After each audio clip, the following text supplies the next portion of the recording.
kung sakali man magsabi ang Kamara na maging yung private banks kailangan din para sa evidence gathering nila, gaano katagal para sa isang bank institution yung pagbibigay ng records na iyan? May precedent na po ba to in the past? Mabilis lang. Kung maalala nyo yung mga nakaramang impeachment, ni President Era Estrada, di ba sinugpi na din yung kanyang bangko, yung envelope na ginala nila, hindi na nga umabot sa pagbubukas nun kasi nag-walk out tapos na people power na yung dating President Estrada. So, every now and then, dun sa mga high-profile graft cases, yan pa rin ang paulit-ulit na diskusyon at issue.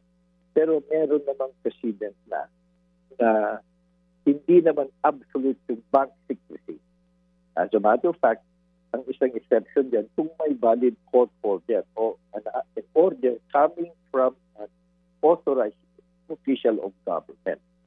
So pagdating sa impeachment, sa plenary powers ng Congress, investigation, sa tingin natin, kasama yan.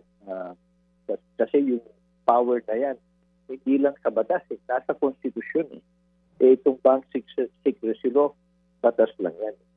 Ganun din yung poder ng ombudsman. So sa ating paningin, kung titimbangin, mukhang mas matindi o mas fundamental yung basehan ng poder ng mga pagsusumpina ng ombudsman o kaya ng mga kongresista. So, in relation, I repeat, it has to be in relation to an ongoing investigation or a case. So, Attorney Domingo, paano mangyayari? The one who will request is ombudsman kung sakali man private bank records. And as of now, kung hindi man i-request yun, ano lang ang pwedeng ipresenta ng ombudsman sa Kamara? Well, yung SALN, gaya na nabanggit ko na, hindi nga kailangan tingin Oo, kailangan open book yun.